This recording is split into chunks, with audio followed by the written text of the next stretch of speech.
Hello, photographers. Behind me here is the world-famous Mono Lake. Quite a stunning picture, if I do say so myself. I took it. And I'll tell you what, it almost didn't happen at all. By the way, Mono Lake sits right off the 395 in California, the base of the Sierra Nevada mountains.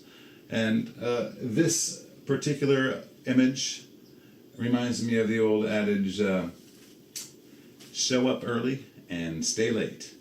Well, let's talk about that.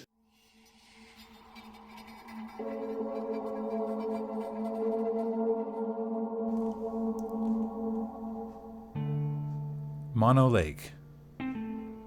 Perhaps the most unique landscape photography location you could ever shoot. An ancient saline body of water that sits on the edge of the eastern Sierras.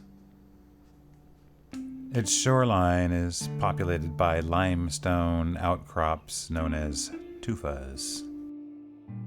Set against the snowy, majestic mountains of the eastern Sierras and complemented by the blue waters of Mono Lake, the tufas make an ideal focal point for photographers from around the world. Keeping all this in mind, I was sure to arrive well before sunset and take some time to find a composition.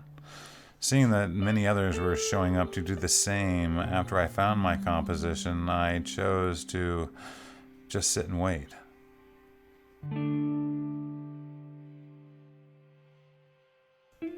Eventually, I took a few test shots just to see if I was pleased with the composition I had chose, as well as wait for other visitors to stop climbing on the tufas and hopefully remove themselves from my composition altogether. I actually even had time to attach a polarizer, filters, and take some long exposures just to see how those would look. And after a few hours of taking various shots and waiting, I began to notice the clouds darkening to the right side of the frame and made a regrettable decision to pack up and begin to leave. It took me a couple minutes to pack up my camera and tripod, and I began to walk back up the trail towards the parking lot. It was at that point I turned to the left just to see what the sky looked like for a moment, and, well, I was greeted with this. Mouth wide open and eyes bugging out of my head, I ran back down to that lake with no time to set up. The scene was nothing less than spectacular, with giant clouds lit up in violet, purple, pink, and blue, at one point even turning fiery red. It was a photographer's dream. A perfect moment.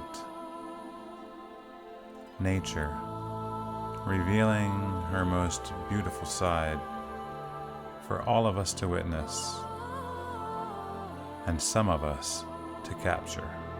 But I was struggling to pull my camera back out. No time to set up a tripod. I was going to take the shot. ISO 400, shutter speed 1/8 of a second, f8.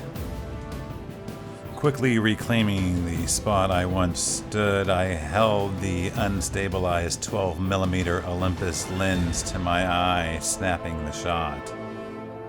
Fingers crossed. I couldn't wait to see what I'd captured. But at 1/8 of a second, the shutter speed would not prove fast enough, and the image was not tack sharp. So basically, we've learned several things. First of all, you need time to properly find a composition and set up. There is a chance you may show up and need to run back to the car to get a polarizer, a battery, your jacket. There is a chance you forgot your tripod.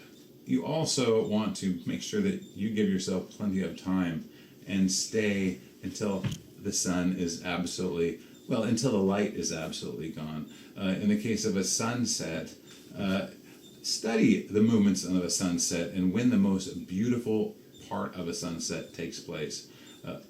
Just drop you a little hint. The most beautiful part of a sunset is after the sun is long down. Show up early, find your composition, give yourself plenty of time, and stay late. Stay late. Stay until the party is absolutely over. Do not turn your camera off. Do not remove it from the tripod. Don't unpack or pack up your things and get ready to go. Stay until the party is absolutely over, or you may screw up a shot like that.